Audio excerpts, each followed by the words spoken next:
What is going on, you guys? I am watching the, well, we're going to be watching FFG's in-flight report as soon as that goes live, and you guys can come watch with me. Yeah, that's basically it. We've got about 20 minutes to go, so I guess if you're coming to hang out now, we can talk about what we're hoping to see, what we're expecting to see. You know, I'd love to hear what you guys think, and I will be streaming the whole thing with you, and then once it's over, we'll drop out, and that'll be that. So, yep. Well, hi, Drew. You might be the first one here. We just went up, and it's going to be exciting. It's going to be a fun time. I don't know if I'm actually allowed to stream what they're streaming or not. I guess so. Better to ask forgiveness than permission. I might have to cut it off right before they start. So we'll see. Maybe I can't do the audio, so maybe I'll just have to, you know, tell you guys about the audio, and we'll see how that works. This is for all of their games. Jordan asks if this will be just Legion or which of their games they're going to be covering. I believe it's all of their Star Wars games. So this will probably talk about Imperial Assault, Legion, X-Wing, and hopefully Armada. Armada is the one that probably is in most need of news right now. Although X-Wing, we still don't have anything from the Scum and Villainy faction in this latest wave, so the big speculation remains for that. A Venator for Armada would be great. I posted a list on the Armada forums a while back about like what would you hope to expect for Armada.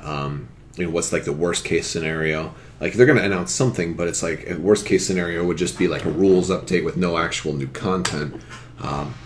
You know, and like better cases would be like kind of a lower case would just be another new wave of only 2 ships. So realistically, I'm hoping it's more than that. Whether it's just 2 ships plus, you know, a squadron expansion, that would be better, or maybe like a 4-ship wave would be nice, or even better yet, like a whole new core set with, you know, prequel factions, or that plus a new wave, or huge ships. We get maybe our Executor or something like that, or maybe a sequel trilogy event. Now that, and the thing is, one of the biggest things that I think is going to affect this is that Resistance has now been officially announced by Lucasfilm.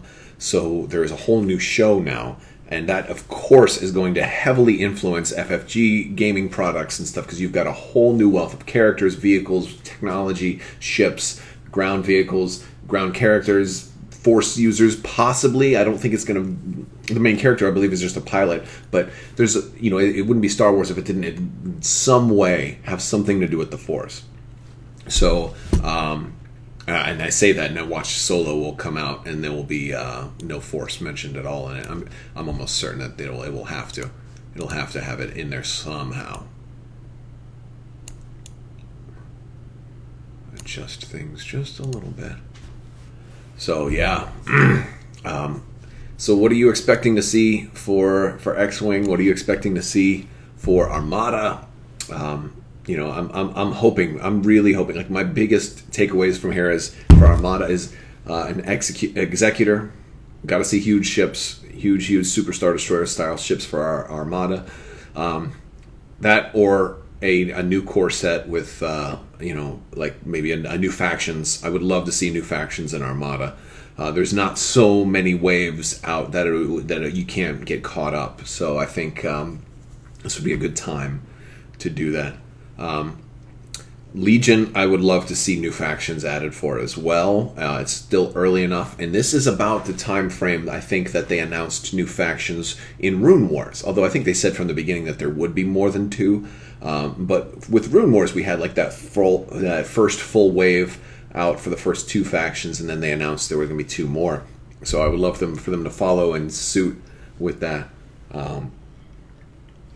Carl Duty, what's going on, man? Watching at work, cool. I figure some people might not have access to Twitch, and so I'm just kind of you know, giving commentary.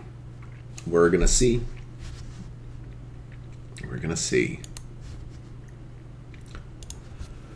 But yes, very, very interesting. Prequel factions, I think, would be huge. I would love to see prequel factions for any of these games.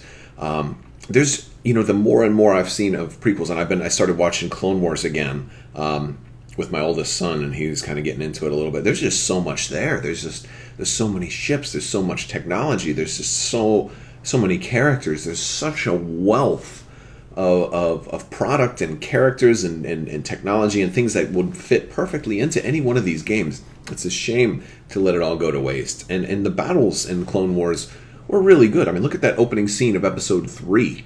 I mean, that's just awesome. Like, who wouldn't want to... makes me want to watch Episode 3 again.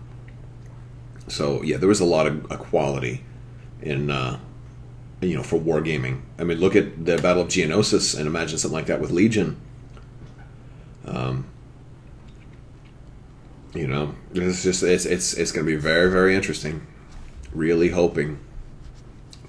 Let me broadcast the stream here.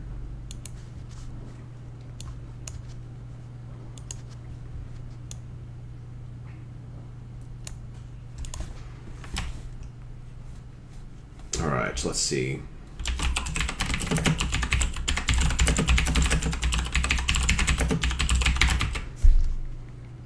I'm just sharing the live stream so we can maybe get some more people in and talk about some more of what we're hoping to see. Oh, thanks, Zeagle. Yeah, it's hard to do a how to play video for a game like Legion. It's got so many rules and there's so much going on with it, but there's enough supporting videos. Like if I missed something, like I didn't talk about cover very much in that video, but I have a whole nother video talking about cover, and I have videos talking about the objective, deployment, and condition cards. And so it's kind of like the primer that the center hub that will spread out to this, that will spider web out to other videos, and also the guide section on Crabbok.com. If they bring in so we see, if they bring in the prequels, I hope a whole Gungan army would be something you can play. I don't see why not. I think that would be pretty cool. I mean, the Gungans had a lot of stuff that would fit with Legion, at least. Not in other games. I don't really know if we'd see... I mean, in theory, it's possible we could see a Gungan pilot in some, in some other game if they're, trying to, branch out a little bit. And that could potentially work. All of the Gungans weren't crazy. Devil's Due. Carl Duty runs a podcast. I've been on that podcast before. So yes, it's called The Devil's Due, and they will be reviewing Infinity War this week. So make sure you guys have seen Infinity War, because even though it's not Star Wars related, it's pretty amazing. But I'll insist there's no spoilers for that in the chat, because it's a real quality movie. I enjoyed it very much.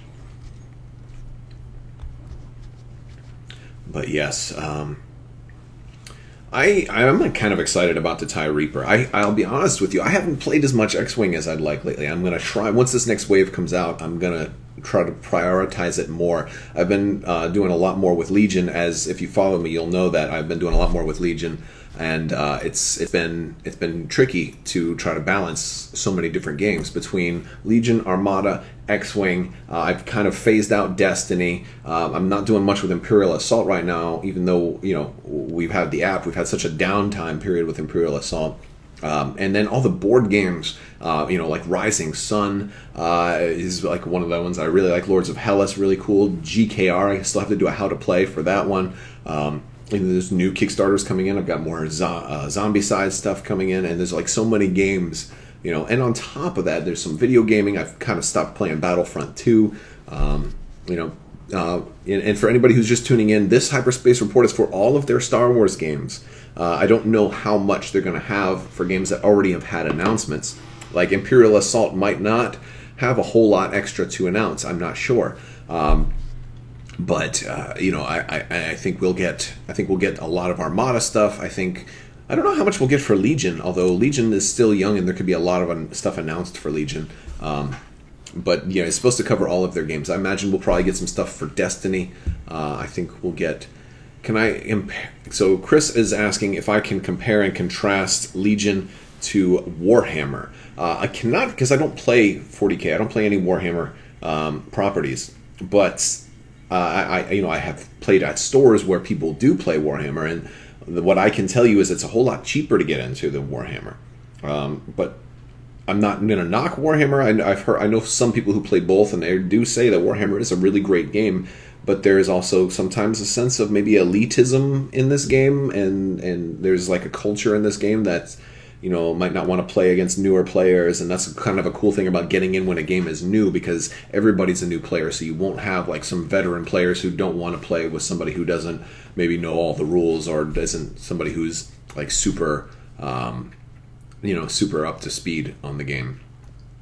So it's, I like getting in on the ground floor of a game when it's brand new, because you get to ride the waves and go through the ups and downs with it. And make no mistake, I'm pretty sure Legion will hit a lull after a little while. Armada hit this lull when it first came out, where there was like, we got all the the launch wave stuff, and then it was stale because we only had a couple of things to play with, and then every game started to become the same. And until more expansions finally got through the assembly line and the machine started chucking them out. So that's the problem.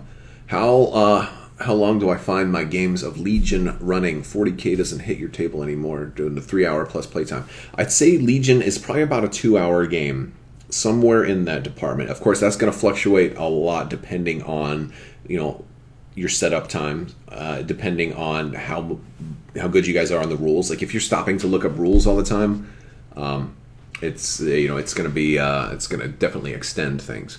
How long is this stream going to be? I'm guessing an hour, maybe 45 minutes, but they haven't said. So, let's see.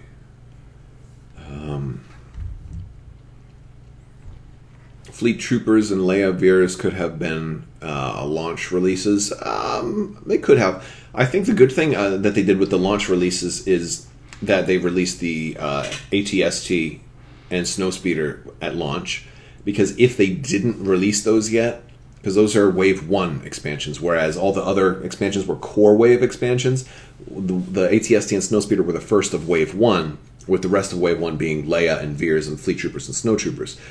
So the fact that they put a Wave 1 release with launch gave you some flexibility in your armies. If they didn't do that, every build would have just been Vader, Stormtroopers, and speeder bikes. There would have been no variation, or virtual. You would have been varying what upgrades you put out and stuff like that, but it would have been almost pointless, and it would have gotten old really, really quick. So the fact that you have one extra unit that you can, like putting an ATST in your build, pushes a whole lot of stuff out. You put an ATST in your build now, maybe you can't max Stormtroopers, or maybe you don't have any room for speeder bikes at all. And so you can actually have a decent number of different builds straight with the launch wave, which was smart, I think, on their part. Will I be at DTC Con or Dice Tower Con again this year? I will be at Dice Tower Con. I will be in the same capacity as last year. I'll probably be teaching some kind of game in the FFG or Asmodee room. So if you're going to be in Florida in July for Dice Tower Con, stop by and say hi. I will be there, and that will be fun. And hopefully I'll be able to actually play some games too, rather than just teach the whole time. In Legion, what vehicles can the Rebels feasibly get in the future? Well, I just talked about this a little bit. I talked about the like my top 10 predictions. There's a lot of tanks in a lot of the different real-time strategy games and stuff, and even in some mobile games. There's those juggernaut-looking things you saw at the beginning of Rogue One. Jyn was on that prison truck, which was one of those old, I think they're called juggernauts or something like that. But you're seeing a lot of leftover stuff from the Clone Wars. Rebels could get a lot of stuff like that, just like in the same way that the ATRT is leftover from the Clone Wars. You have that. They could do speeders, they could do tanks, they could do more like X-wing, Y-wing, like bombing run type stuff. There's a lot of different things like that. A mass game of Armada at Dice Tower Con would be amazing, especially if they get us huge ships. I don't think there's any chance that we would have them by then, unless FFG wants to give me a review copy real early of an Executor or something like that. Or maybe it'll be sequel stuff. Maybe we'll see the Dreadnought. Maybe we'll see Captain Kennedy's Dreadnought. And I'd be okay with that. Like, as long as it's something big, that would be really, really cool. But and it could be. I didn't think that they would be doing a well, Oh, wow. Thank you to Finest Imp. I appreciate that. So Finest Imp is asking, I love watching your videos. What ships do you think they're going to be announced for Armada?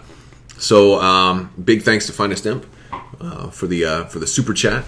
You're awesome. So I will answer your question. I think Armada could go a couple of different ways. For a while, I did not think that they were going to do anything from the sequel trilogy, because I thought we were going to need Episode 9 revealed first, because it was going to flush out. I didn't think there was enough First Order stuff to start doing those new factions. But now that they've revealed, they've announced the Resistance as a show, that's going to flush out a whole bunch of stuff. So the time might just be right. The time might just be right to now start talking about sequel trilogy stuff, since...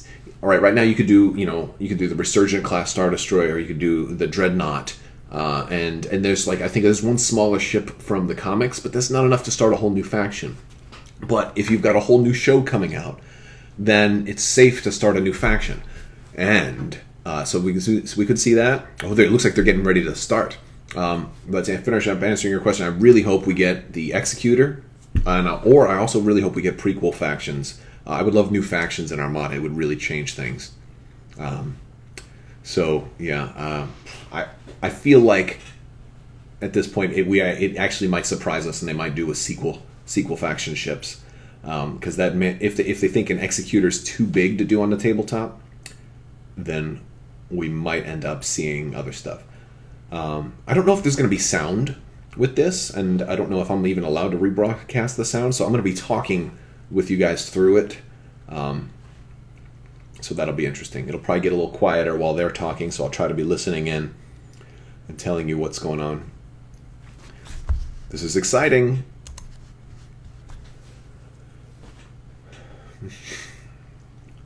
And if they do other factions for Armada, I don't think we'll get a Scum and Villainy faction, because we have so many scum, we have so many bounty hunters already for the Empire.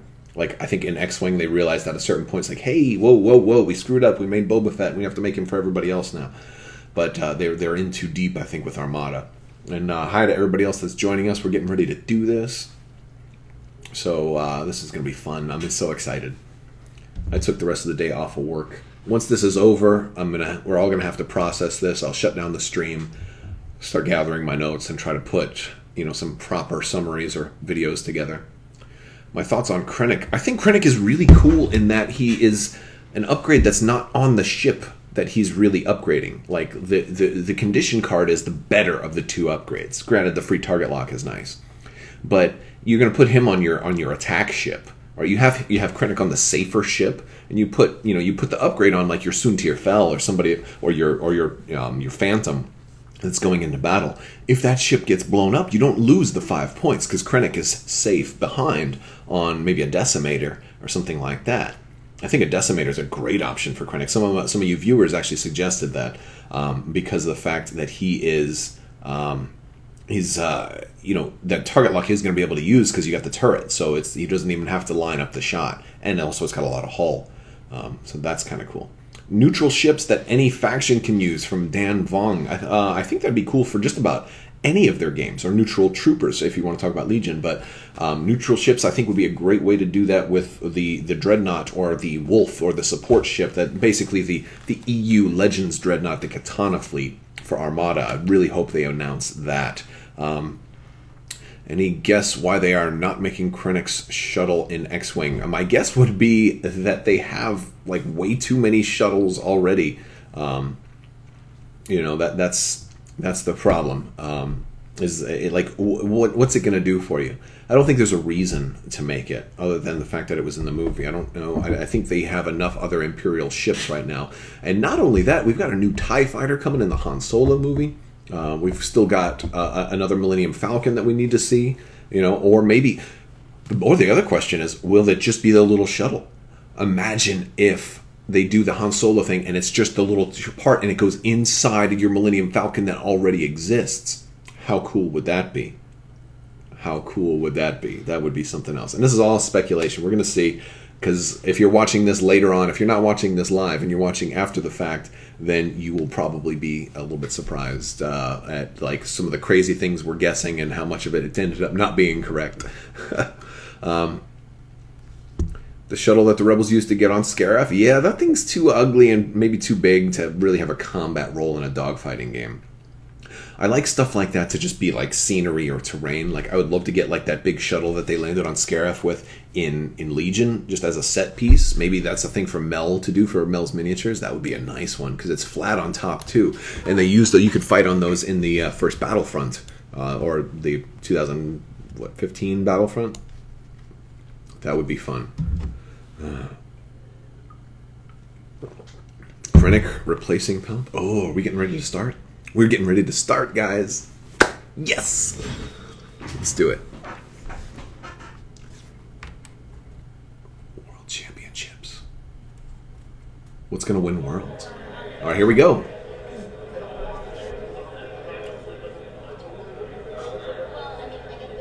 Exactly. This weekend I'll be good. It's Andrew Navarro. Ready for me? Hello, everyone. Hi. Hi. Welcome to the Star Wars Hyperspace Report. You guys might not be able to hear that well. I'm not trying to broadcast the audio also, just in case so I don't get in trouble. To come and watch this presentation. I'd also like to welcome everyone watching us on the stream, whether you be at home, on the bus, or at work at your desk. Excuse me, thank you for tuning in. All right. He knows you're watching from your desk at work. At Fantasy Play Games, we've been working extremely hard for the past 7 years to bring the best Star Wars tabletop games to your tabletop, the best Star Wars tabletop games on the planet.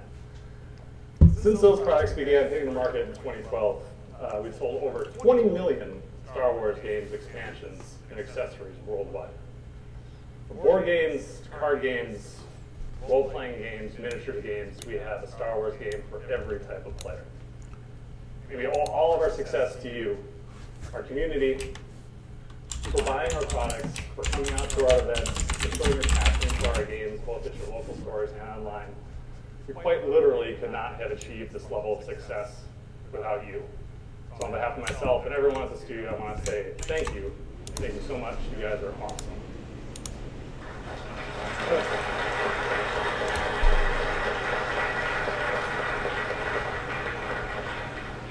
All right, so a long time ago, in August of Oh, we're on X-Wing now. we released our first Star Wars game, the X-Wing Miniatures game.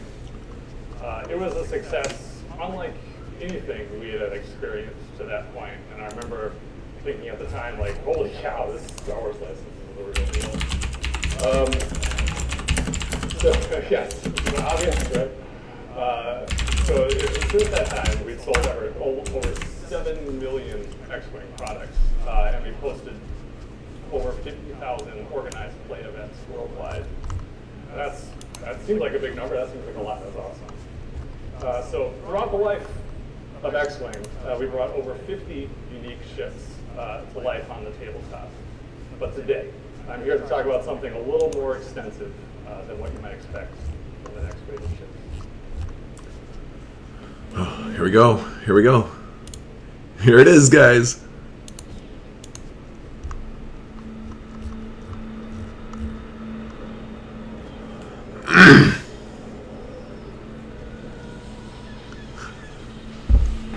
I'll try not to type anymore.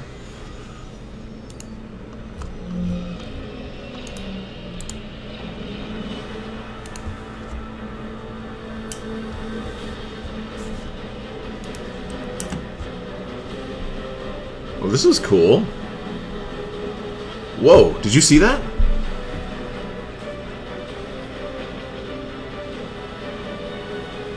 Whoa. Whoa, this is totally different.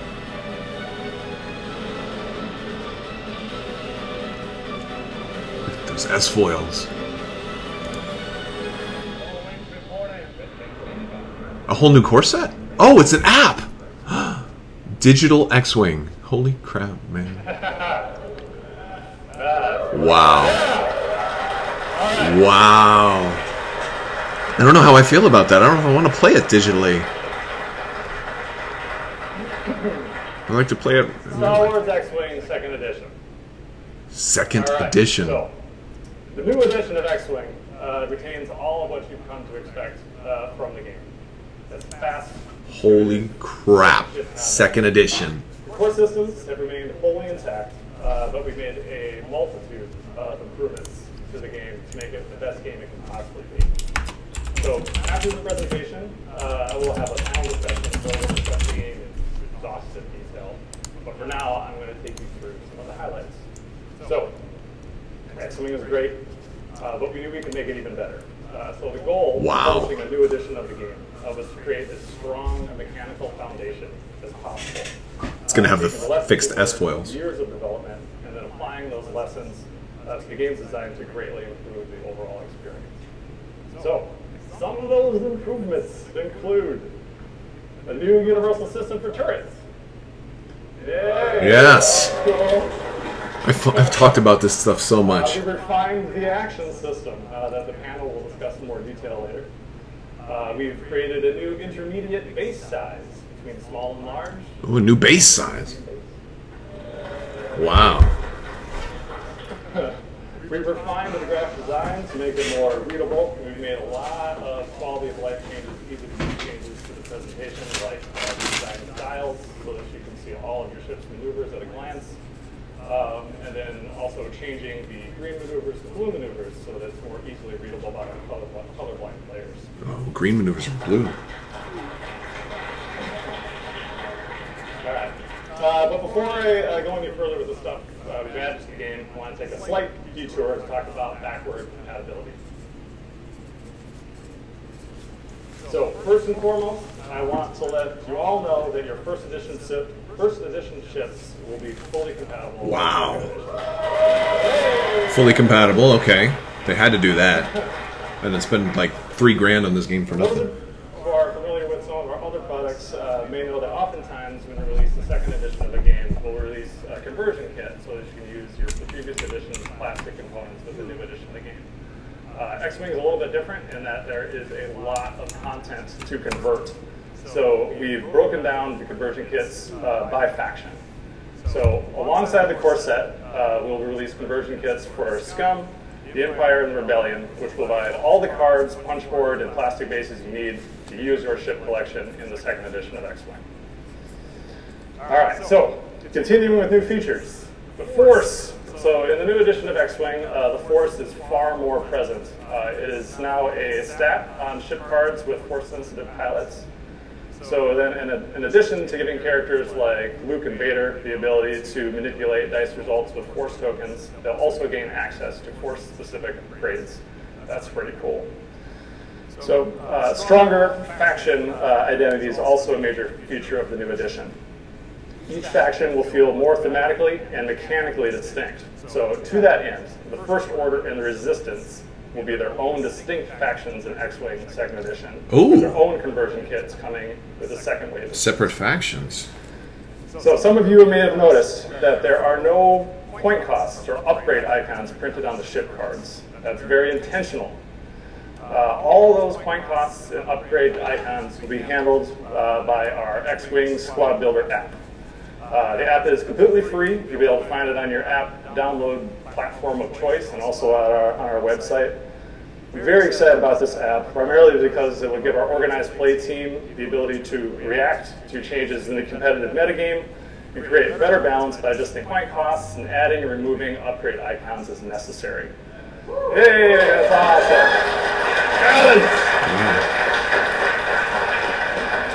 And also, another really great feature of it is that it allows tournament organizers and store owners to create and disseminate custom squad building rules, to giving them the ability to craft an X-Wing experience tailored to their unique player communities, which is also very awesome. So now I'm going to get into all of the products that we're going to be coming out in the first wave. So the new core set comes with everything you need to start playing X-Wing Second Edition. Like our previous core sets, it'll come with one X-Wing, this one with the movable S-foils. Movable S-foils. Yeah, and 2 TIE fighters. And like our previous core sets, it will retail for $39.95. So alongside the core set, we will have 6 individual ship expansions. For the Empire, we will have the TIE Advance and the TIE Fighter. For the Rebellion, the new X-Wing sculpt, again with movable S-foils, and a resculpted and newly painted Y-Wing. It looks really, really good.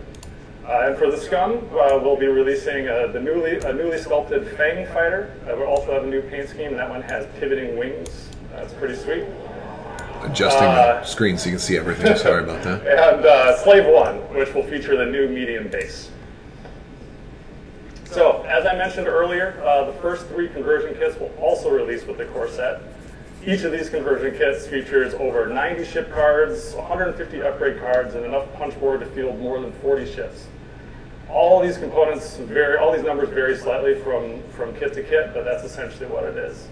So each of these kits will retail for $49.95. Lastly, we will continue to offer our dial upgrade kits. Those are pretty cool. And the dice. The dice have not changed with the new edition.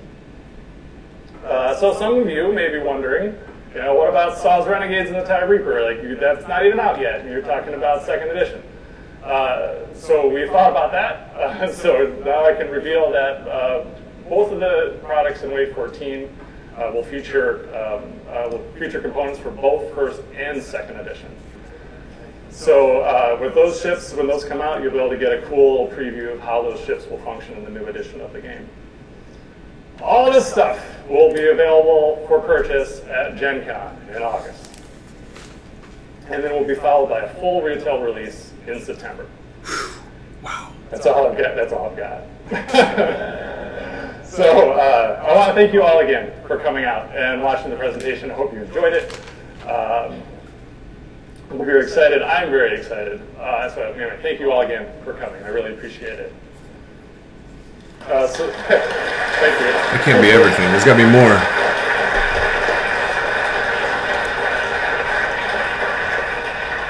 So now I'd like to introduce Justin Bolger, Lucasfilm Star Wars social media strategist, who's going to be hosting our developer panel discussion.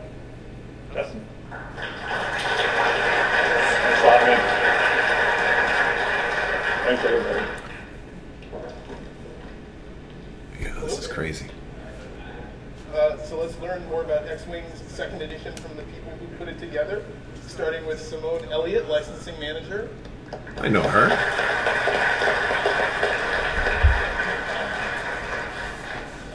Frank Brooks, game designer.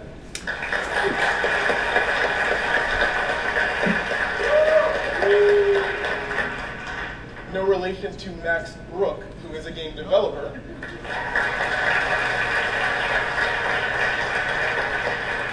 I know him too. And then finally, Zach Rayburn, who's the manager for organized play.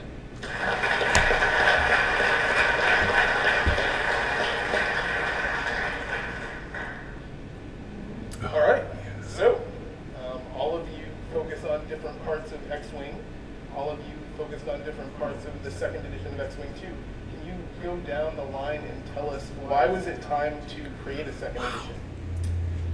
Well, for me, it was because we finally really got to introduce the Force with Force powers. Also subtitles. I love subtitles. I think it was a really great opportunity for us to implement some of the things that we found really liked about the game, like mobile firing arcs and bullseye arcs, and got an opportunity to change how actions work in general. So, and in that vein, there's also an opportunity for us to rebuild faction identities from the ground up. So we had faction identities in 1st edition, there's lots of blurring, this we developed organically, now we can really sit down and build them out in a structured way. And with us, for a new edition of the game, organized play is really going to take advantage of this app component that allows us to just create some really unique experiences for players.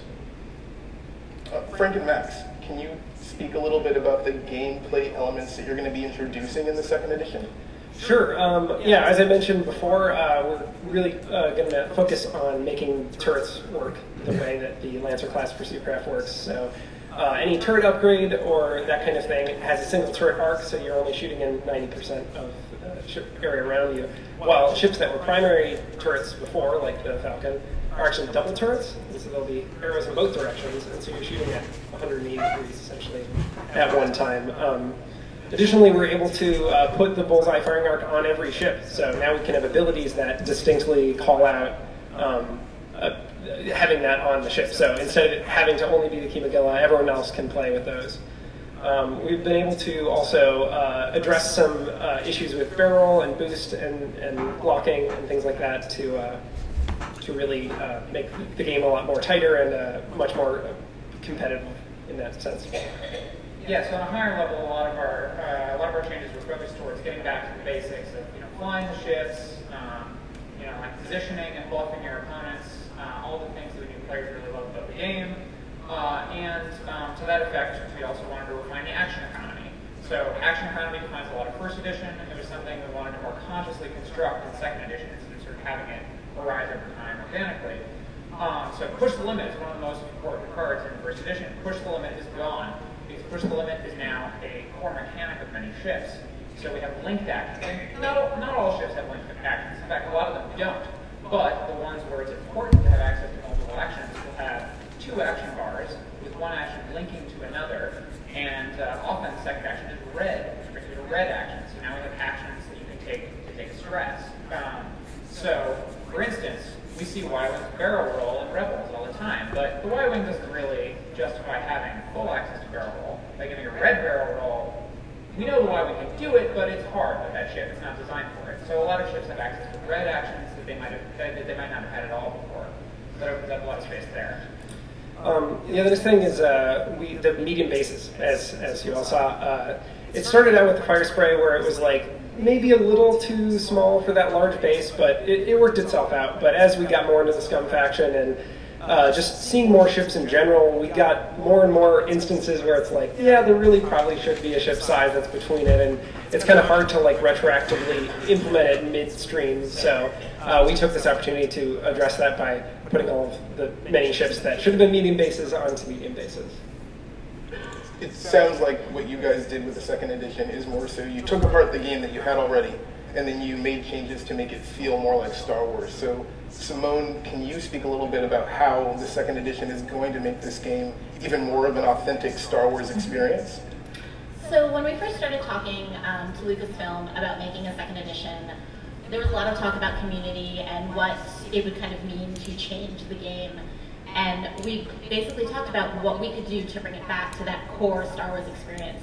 You want to be out there flying against your friends. You want to be a heroic rebel fighting the tyranny of the Empire. I know.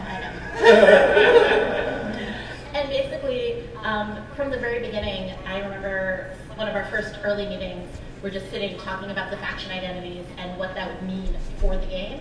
And from there, it became a very collaborative. If you're asking where I'm watching, I'm at my Lucasfilm. house.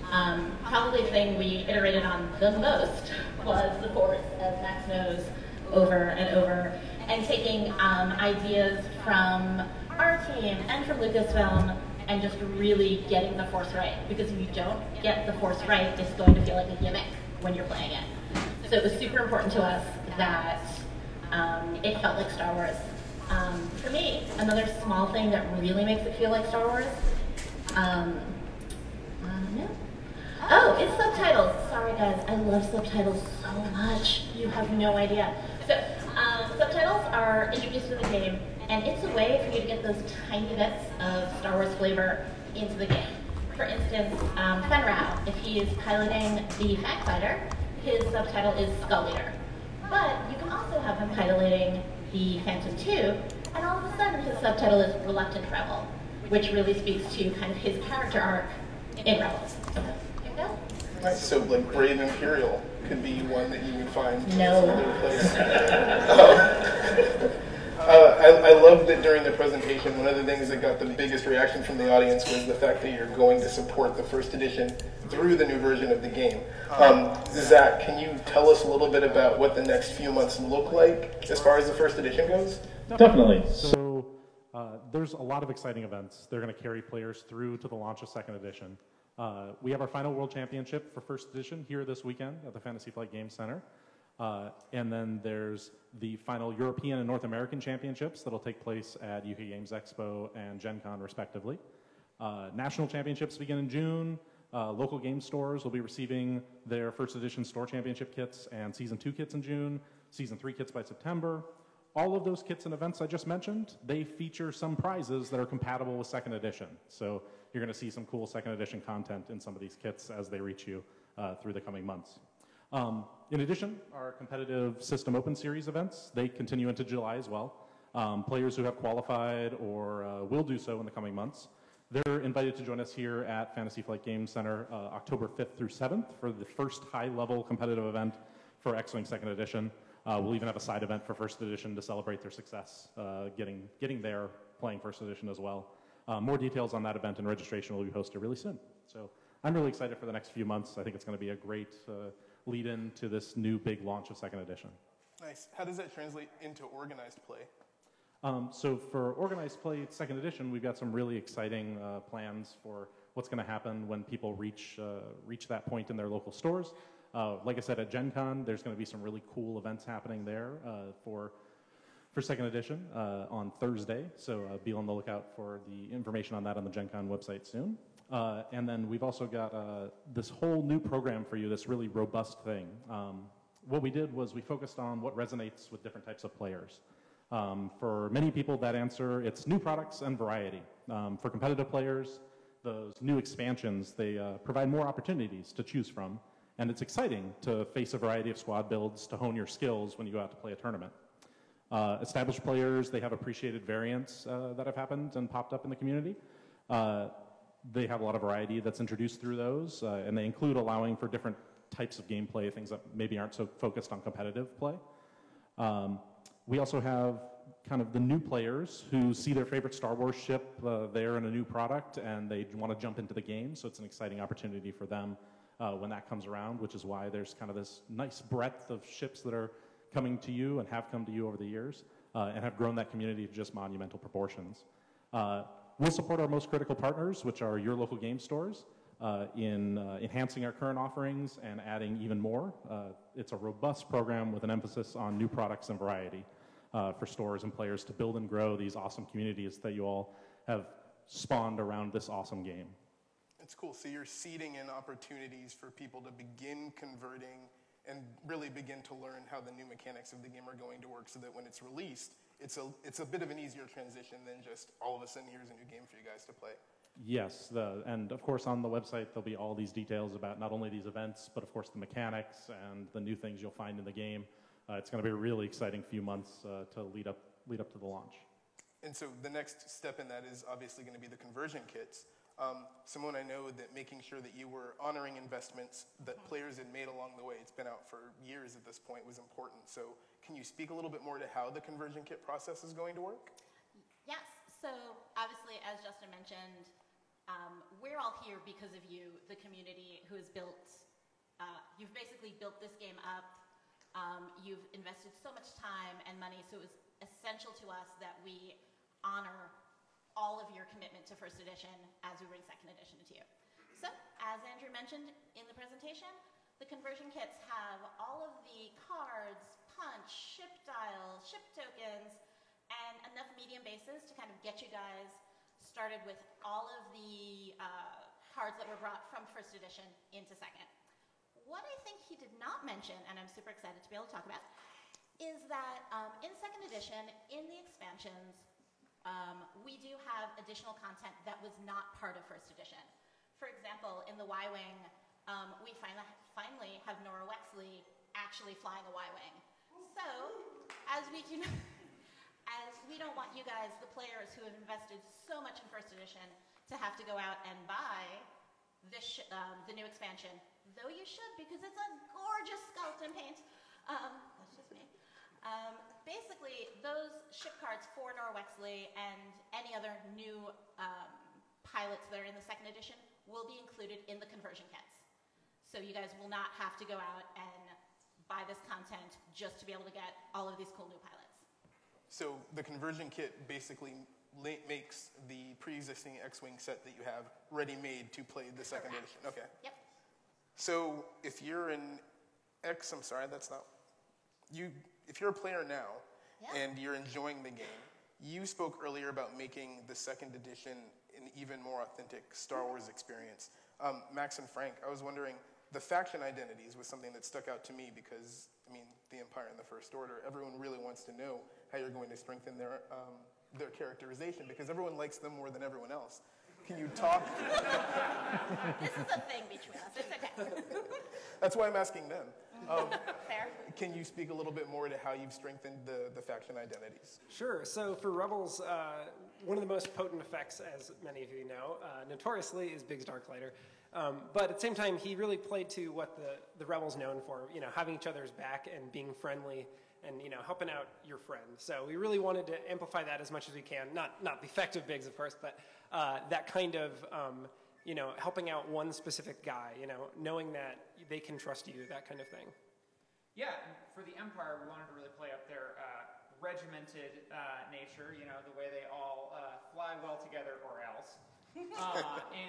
So we wanted to play up the swarm playstyle and the ability to sort of have these group buffs that would help, you know, if you are flying together properly and you stay in line, you'll get these benefits, but if you break off and go off and do your own thing, you don't get it. So it plays to their disciplined nature. And as for Scum, they were already pretty strong out of the gate because they were designed after we'd been playing the game for a while. So they're up to their dirty tricks like usual and maybe screwing over their friends just to get ahead, that kind of thing. So, yeah. And so the other part of making this more of an authentic feeling Star Wars experience is the Force. I love what you said, Simone, about not wanting to turn it into a gimmick, because that would cheapen it and then take away from the experience. Can you guys speak a little bit more as to how you avoided that and tell us a little bit more about the Force in the game as well? Definitely. So the way the Force works, dangerous statement, in X-Wing 2nd Edition is that you have Force charges, and a Force-sensitive pilot will have some number of Force charges, 1 to 3. So an experienced, you know, dangerous individual like Darth Vader will have 3 Force charges. A novice like, you know, Ezra, as we see him in the early seasons of Rebels, might have only 1. These Force charges can be spent sort of like a mini focus, because the Force and focus are tied together in a thematic sense. You can change one result. But we also have Force power upgrades, and Force points can be spent to power Force power upgrades, essentially. Also, if you want to speak about this, there's another way you can get access to the Force on your ships. Yeah, so we had classic people like Luke Skywalker and the Emperor as crew members on ships, and they will also be providing the Force to their respective pilot. But obviously, since they're not flying the ship, they can't muster as much influence over the fight as the pilot. So they typically only will provide 1 Force charge to the pilot themselves, but they might have an ability that lets them spend that charge in a unique way or otherwise enhance the pilot. So don't worry, Justin's good friend, Emperor Palpatine, is still very scary on the table. That's the highlight of my day. He just called Emperor Palpatine my good friend. Thank you for that. I appreciate it. One of the things that you guys also mentioned was the app, which makes me really excited because it seems like a hub that can help you a lot in a lot of different ways. So I was wondering, Zach, would you be able to talk a little bit about what the app is going to do for players? So, like you said, it's a hub. Ultimately, the X-Wing app is a huge asset for organized play.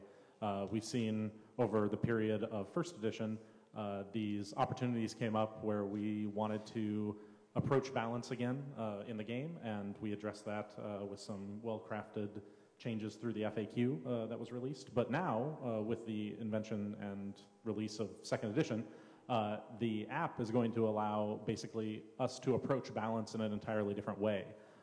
The abilities that are on the cards are fun. They're out there to, you know, make the game interesting and exciting. And the app will allow us to look at some of those abilities and look at some of those combinations and see when it's time to make a change. And those changes will come in the form of point cost modifications, or even for a certain pilot or certain ship, adding or removing upgrade slots from that ship, which just gives a lot of possibilities for always inspiring variety on the table. We've seen competitive players over time really get honed in on the idea of attacking what is the most efficient and what is the most likely to lead them to victory each time. And that's great. That exploration, that feeling of getting to that point is one of the most inspiring parts of the game. And it's incredible to watch the community get closer and closer to that with each passing week whenever there's a new product release and new content coming out. But every time that there's a balance change as well, that same exploration is driven, regardless of whether a new expansion has come out to add content. Just the addition of some kind of change has inspired that same feeling. And so we get to inspire that feeling again at specific intervals where we'll be modifying the point costs and potentially the upgrade slots of just certain cards that have proven that it's time for a change over the course of that previous competitive season. And that will allow those competitive players to come back to the table again, see more variety on the table, have more opportunity to explore the different cards that are in the game, the different parts of their collection, and use more of it more often when they come to events. So I'm really excited to see all of the possibilities that this will unlock for that. That's just the competitive side of things, though. For the grander experience of the game, for people who maybe aren't quite as competitive, or even the competitive players who are looking for differences and ways to play and different experiences to have, this acts as a communication tool. We can put out there a specific pool of ships through the app that says, let's focus on this era and come out and play only ships from that era, or this battle that happened in the Star Wars galaxy. You can focus on those specific things and allow the players to come and play a very, very themed, very tailored event. So we get to create those unique experiences for people through the app. And it's incredibly easy to communicate them versus before where you had to go find a downloadable file or you had to send something out to all your friends through some kind of social media to have that happen in your store. Now you can just say, it's right there in the app, go and find it, build your squad for that, and come on in. So I'm really excited about all of those possibilities that are unlocked for not only us, but the community as large. So the HoloNet is essentially the app for X-Wing. How will the introduction of the second edition affect organized play then, and how does that relate to the app? Oh, good question. So really excited to be able to tell you about what's coming for second edition. We basically went back, like I said, and focused on what resonates with different types of players. And the new products and variety were really the things that it came down to. And so to support new products releasing in your local store and coming out and adding content to the game for you to explore with and experiment with, the biggest addition that we're adding for second edition organized play are deluxe wave kits. They will celebrate each new wave of expansions, including wave 1 that comes out alongside the core set. Each kit's going to include a more casual event aimed at newer players to help grow your community. It's going to support a thematic event through the app. We'll have the ability to tell you what specifically you're going to get to experience during that wave with the thematic event. And then it'll even support a championship event for those with the aspiration to aspire. So every new wave, you're going to have a store championship-like experience in each of your local stores to go and try to win and claim that title. Additionally, seasonal kits that you're used to right now, they're going to expand in scope beginning in December. And they'll introduce 3 months worth of weekly play or 3 monthly events, your store's choice depending on how active your community is. And they'll feature different prizes each month. So you'll have the opportunity to come in and win different things on a very regular basis in your local store. We're really excited about all of the opportunities you're going to get to come in, get new content from the game, get new content from the app, get new content from the organized play kits themselves.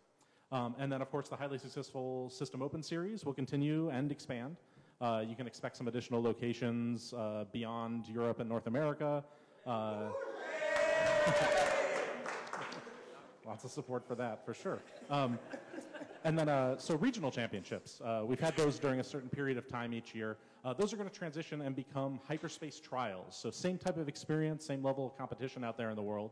But instead of an exclusionary system where we're taking applications and just selecting a few key locations based on geography and other measures, instead it's going to become inclusionary. So basically every territory will have its own set of requirements in terms of capacity and other resources. And if a store meets those requirements and wants to purchase one of these kits to run one of these events, they can do so. So you'll have more of those experiences in your active communities. There will be 2 periods of those per year, and every store will get the opportunity to run one once per year if they qualify through those different territory qualifications. Hyperspace Cups basically take the place of Nationals. Those will be upgraded Hyperspace Trials, so there'll be some new exclusive prizes at those, and it'll be really exciting to come and play those, and they'll send people to the World Championships as well.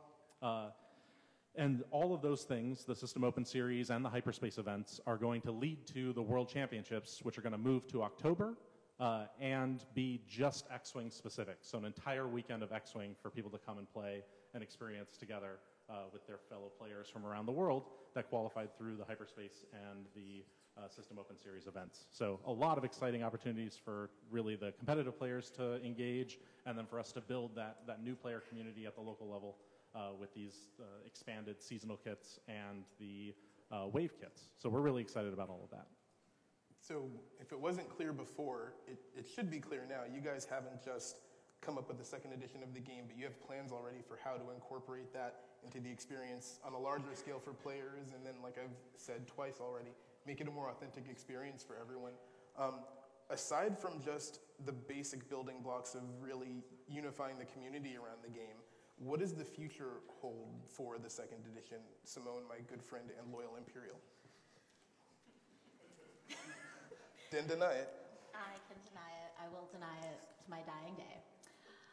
So, as Andrew mentioned, in Wave 2 we're going to have the Resistance, which is awesome, and the First Order as their own fully playable factions. You're going to see more ships added to those kind of as we all learn about all of this awesome new media that is happening where kind of the story's unfolding. So the best part about creating Star Wars products right now is there's so much to pull from. There's movies and comics and books, and it is impossible for me to keep up. But that is our plans for Wave 2. But I think more than any specific product or something that we can incorporate, what the second edition is going to bring is the ability with the squad builder for us to dynamically change things in the game, and that's the biggest thing that is going to shape the future of X-Wing second edition. Essentially the ability for us to add themed events or have these guys change point cost of a ship, so basically there's not, one list and a couple of cards dominating the meta. They will be able to change. Just chiming in real quick to say, isn't it funny that they are not asking any questions of the audience? It's only canned responses right now, or pre-packaged questions. I said this yesterday when we spoke a little bit. Kind of it's clear that you actually disappointing. love the product that you made, which is probably the most impressive part of all of it. I'm wondering if you could go down the line and say what part of the new edition of the game are each of you the most proud of personally? Ooh, okay, personally, I've got two. Movable S foils. Like one of my first jobs here was wrangling tiny spaceships. So to finally be able to have movable S foils is amazing. On a purely selfish level, Unkar Plut's subtitle is Junk Boss, and that's the best.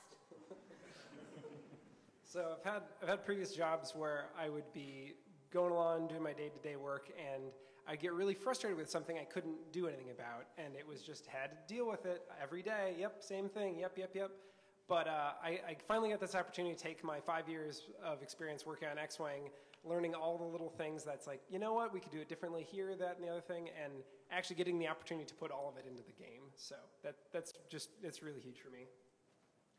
Related to that, the ability to build everything in from the ground up. Take all these ideas of 5 years of development and have it in at the start, planned in from the beginning. I think that's best exemplified by the Force and Force powers, but there are a lot of examples.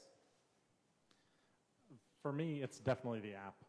As I've said before, it just increases opportunities so dramatically. Imagine if you flew out here early for this event because you play Armada or something like that, and you went to this event under those false pretenses that this was going to be about all of their games, especially the big news.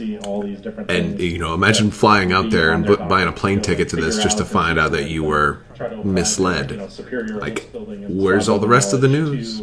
Figuring out how best to accomplish this task instead of what they're used to. Thanks, guys. We actually have questions from the live stream.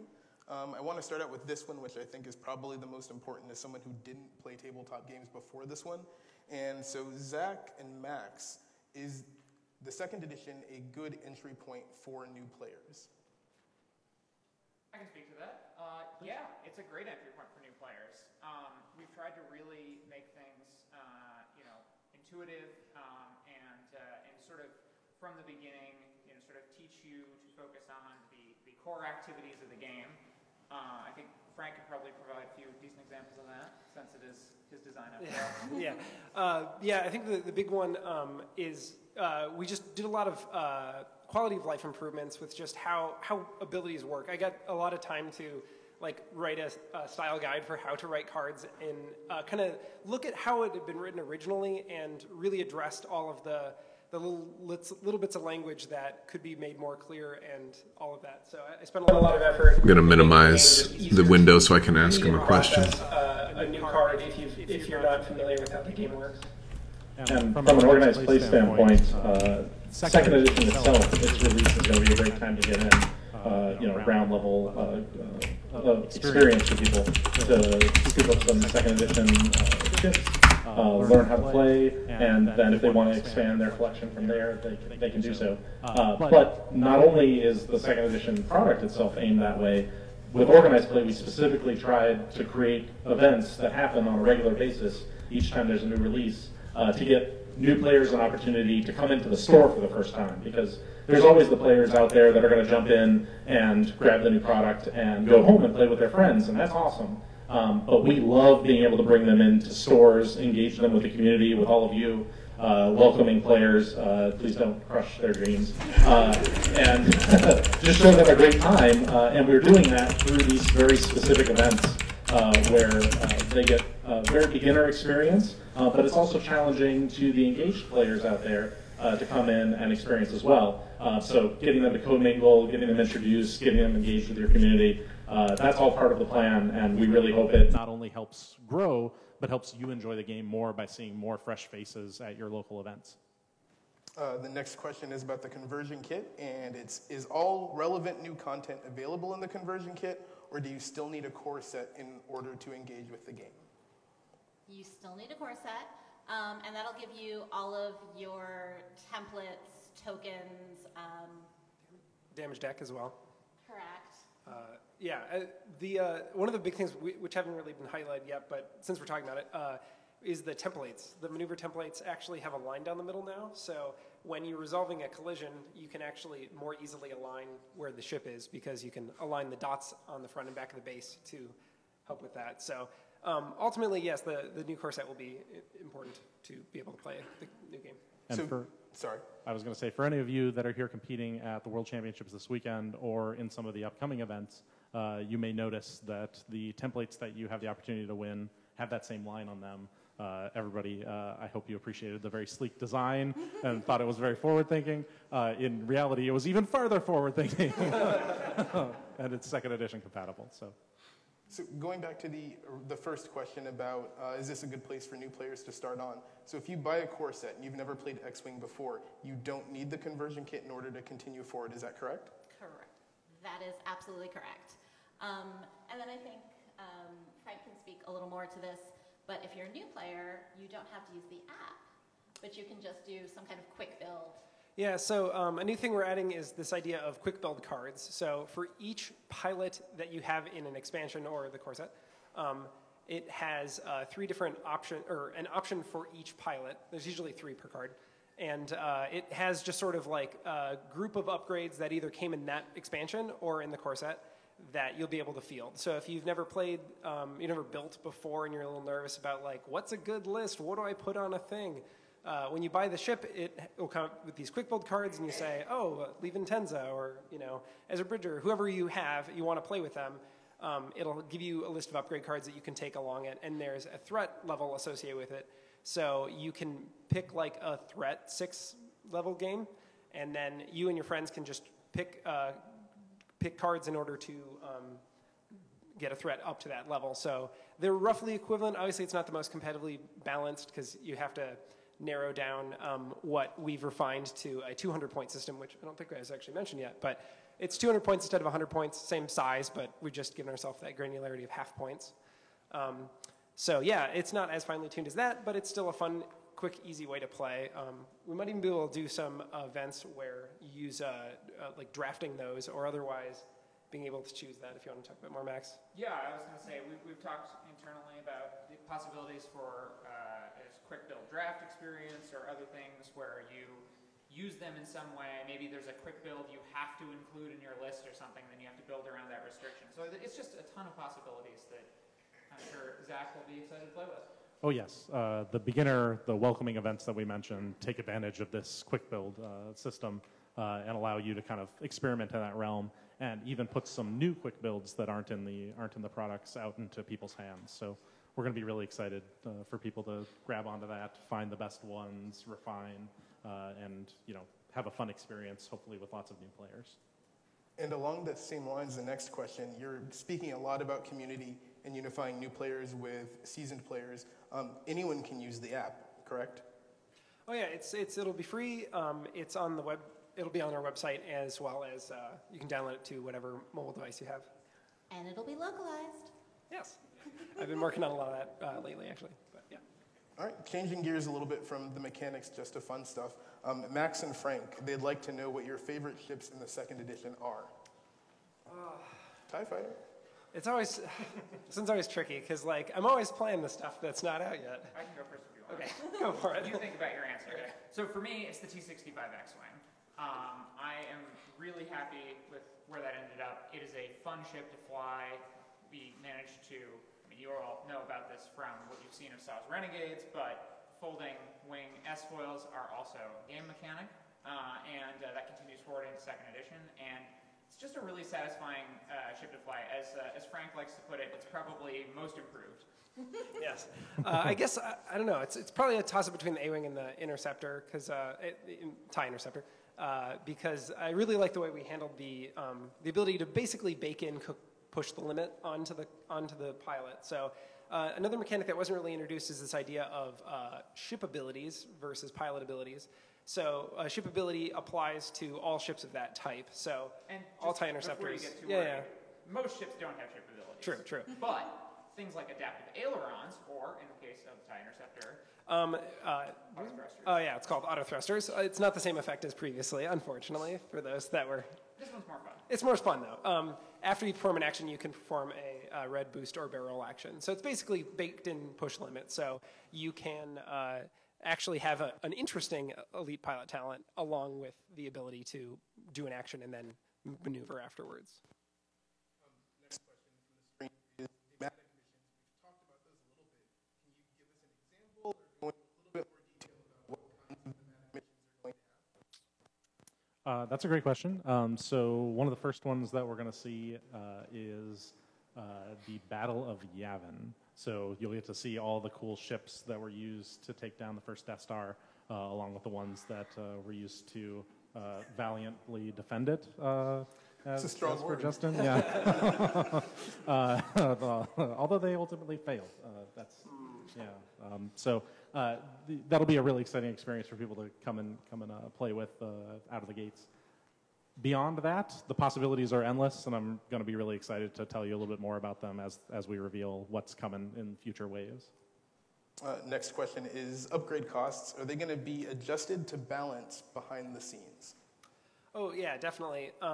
So one of the hardest parts about finalizing any product in 1st edition was getting that point cost nailed down. Because we would spend all this time working on what should the dial be like, what should the action bar be, what's pilot skills, abilities, all that sort of stuff. And at the last couple weeks, a few months, whatever, depending on the product, we'd be really focused on trying to get that point cost nailed down. And fortunately, obviously we're going to do our best. We're not going to just randomly pick a number, but we don't have to be too worried about its exact value because we can adjust it going forward. So we'll spend a lot more time concentrating on getting the spelling of, the way that the ability is written nailed down, and a lot of the functionality of it to work really well, and can spend more time later on adjusting the values as we see fit. One thing you like to say to me that I just want to make sure we touch on, because I think it's important, is the fact that one of the challenges of getting points costs right is that when we are testing things, we are testing them in an environment that will never exist. Yeah. So one of the tricky things about that is, nailing down points costs in this playtest environment is very hard, because that playtest environment will never be the competitive environment.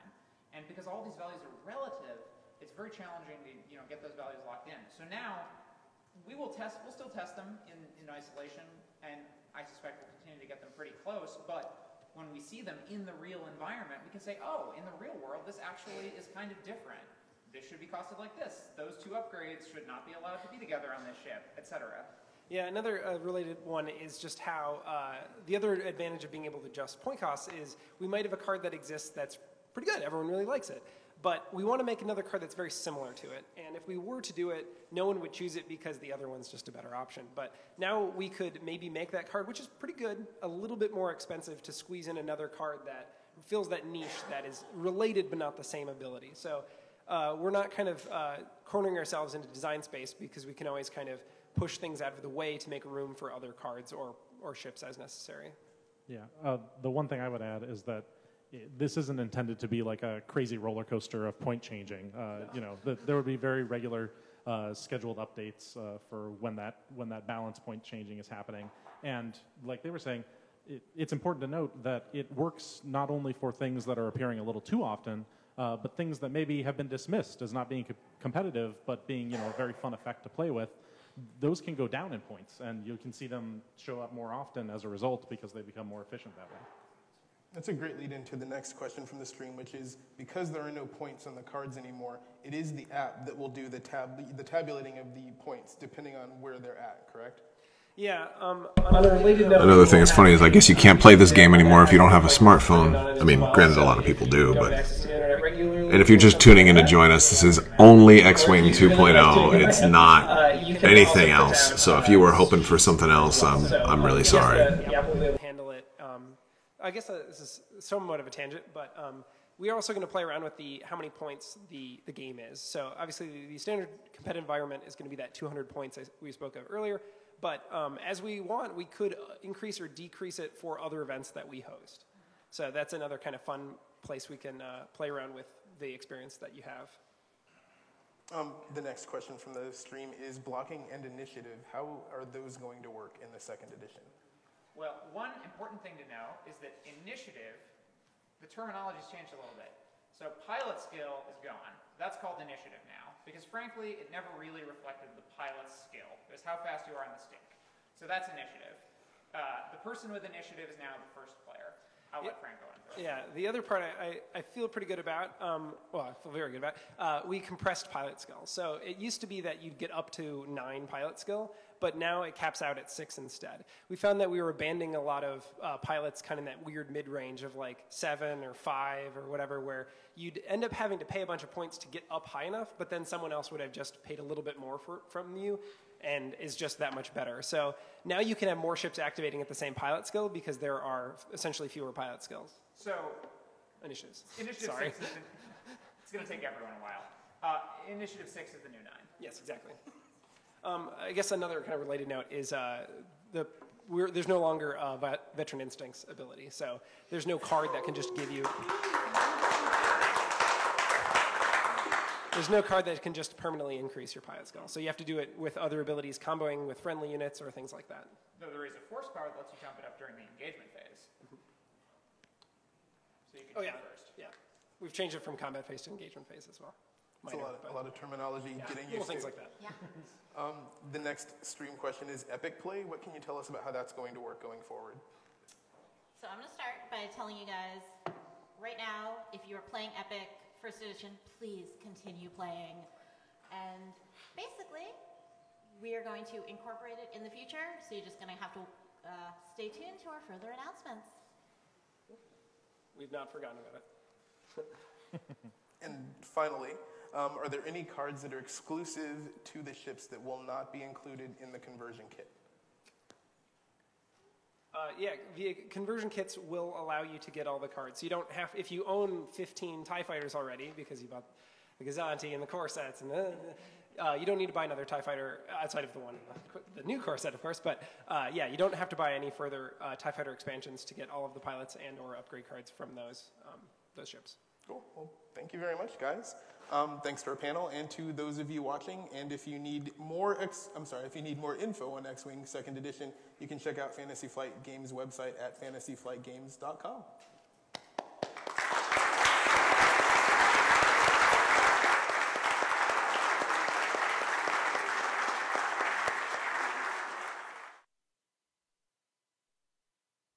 Well, that was it, guys. Holy moly. Wow. So we basically got lied to. There was no news for anything else, which tells us that, you know, I don't want to be a complete downer because there is still time. There is still time. For example, we have May the 4th coming up soon, so a lot of the stuff gets announced on May the 4th. This Friday, I don't think we'll see news about this because this Friday they will probably drop, like, you know, spoiler articles for whatever else is coming here. I imagine any minute now there's going to be updates on fantasyflight.com about, like, you know, closer looks at all of this stuff. But my overall impression, my first impression from this is, whoa, what am I doing there? Why is this on there? I can turn this off. Boom. Yes. Let's go ahead and let's change up the scene a little bit. Can I do that? Can I change up the scene a little bit? Full screen. Ah, there we go. All right. So my overall impressions are that not really that impressed on, like, I think they fixed a lot of things, but they didn't fix enough. They did not fix enough. The biggest problem I have right now is all the cardboard that you're going to have left over. Like, I've got tackle boxes, like, and trays full of just cardboard chits for all of these different ships that I've got. And it looks like the new ships have the same cardboard chits. I'm just so tired of, like, oh, I want to run this X-Wing with Wedge. No, I want to put Luke in this X-Wing. Hold on, let's change out the whole thing. You know, like, Armada got that right. You know, Legion gets that right. You know, all the other games, they get that stuff right. This one, no, cardboard's a problem. You're gonna, you know, the more stuff they come out with, you're gonna have so many more. I also have a feeling that they didn't show us the Millennium Falcon. I wonder if they're just gonna have, like, one, like, for all of the different eras. Like, if there's going to be, like, the sequel Falcon and then the original Falcon, and it's going to be the exact same model. I don't know if they're going to have, like 3 different models of Millennium Falcon in X-Wing 2.0. And I am hearing from you guys in the channel that the article is already up on fantasyflight.com right now, so you can get all your information there. But that's about it. I do like that they're making a lot of, you know, like, a lot of important changes. I love that the S-foils move. I'm hoping B-wings have movable S-foils as well, and I'm hoping they make improvements. I'm probably going to sell all my X-wing stuff if I can bear to part with it all, just because I feel like I'm going to rebuy all the 2.0 stuff anyway, so I won't need the conversion kit because I do unboxings and all this stuff, and I'm going to want to see what's new in the new one. So I'm going to buy one of all the new stuff anyway, and this way I get to get rid of a whole bunch of my cardboard. So maybe I'll do that. We'll see what happens. Epic is another thing I was curious about. What are they going to do with Epic? I have a feeling if they do anything more with Epic, it's going to be a long time. And I feel like maybe they don't need to do Epic now, because at the time when they announced Epic, there was no Armada, so there was no capital ship gameplay. And now we have Armada, so there is capital ship gameplay, so maybe you won't need Epic as much. I'm not sure. But this is going to be interesting. It is going to be for a pre-sale at Gen Con. I will be at Gen Con, so I'll be able to get one right away and do hopefully an unboxing or something like that for you guys when it does come out. So we'll be taking a look at it and following it more. But again, sorry, there was no Armada, and that's pretty surprising. So I'm gonna try to digest this and put together a full 2.0 video here shortly. So thank you guys for watching, and I will see you soon. Thanks so much for tuning in. Take care.